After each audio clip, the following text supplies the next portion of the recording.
I'd like to now invite Prime Minister Netanyahu to say a few words, and we'll take some questions afterwards. Thank you very much. Thank you, Mr. President. I'm honored that you invited me to be the first foreign leader to visit the White House in your second term. This is a testament to your friendship and support for the Jewish state and the Jewish people. I've said this before, I'll say it again. You are the greatest friend Israel has ever had in the White House.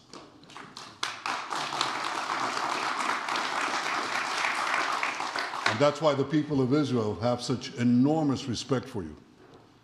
In your first term, you recognized Jerusalem as Israel's capital. You moved the American embassy there. You recognized Israel's sovereignty over the Golan Heights. You withdrew from the disastrous Iran nuclear deal. I remember we spoke about it. You said, this is the worst deal I've ever seen. I'm elected, I'm walking out of it. That's exactly what you did. And I think it speaks loudly for just common sense, just looking at things and seeing them as they are. And of course, you also brokered the groundbreaking Abraham Accords in which Israel made peace with 4 Arab states. We did this in 4 months. Nothing happened for a quarter of a century, but in 4 months, we were able, working together under your leadership, to have 4 historic peace accords. And now in the first days of your second term, you picked up right where you left off. Your leadership helped bring our hostages home, among them American citizens.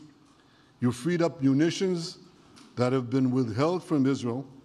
They had been withheld from Israel in the midst of a 7-front war for our existence. And you just freed it. You ended unjust sanctions against law-abiding Israeli citizens. You boldly confronted the scourge of anti-Semitism. You stopped funding, as you just said, international organizations like UNRWA that support and fund terrorists. And today, you renewed the maximum pressure campaign against Iran. Ladies and gentlemen, all this in just 2 weeks. Can we imagine where we'll be in 4 years? I can. I know you can, Mr. President. For our part, we in Israel have been pretty busy too. Since the horrendous October 7th attack, we've been fighting our common enemies and changing the face of the Middle East.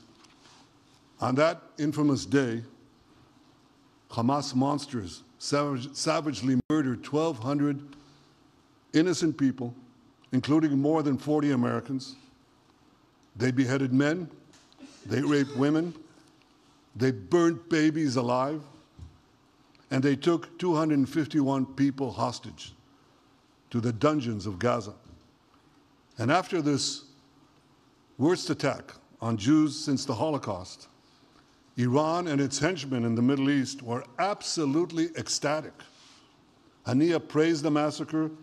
Sinwar said that Israel was finished. Nasrallah boasted that Israel was, here's what he said, as feeble as a spider's web. Well, Mr. President, Haniya is gone. Sinwar is gone. Nasrallah is gone. We've devastated Hamas. We decimated Hezbollah. We destroyed Assad's remaining armaments. And we crippled Iran's air defenses. And in doing this, we've defeated some of America's worst enemies. We took out terrorists who were wanted for decades for shedding rivers of American blood, including the blood of 241 Marines murdered in Beirut. We accomplished all this with the indomitable spirit of our people and the boundless courage of our soldiers. The Bible says that the people of Israel shall rise like lions, and boy did we rise. Today, the roar of the Lion of Judah is heard loudly throughout the Middle East. Israel has never been stronger, and the Iran terror axis has never been weaker. But as we discussed, Mr. President, to secure our future and bring peace to our region, we have to finish the job. In Gaza, Israel has 3 goals: destroy Hamas's military and governing capabilities, secure the release of all of our hostages, and ensure that Gaza never again poses a threat to Israel. I believe, Mr. President, that your willingness to puncture conventional thinking that has failed time and time and time again, your willingness to think outside the box with fresh ideas will help us achieve all these goals. And I've seen you do this many times. You cut to the chase. You see things others refuse to see. You say things others refuse to say.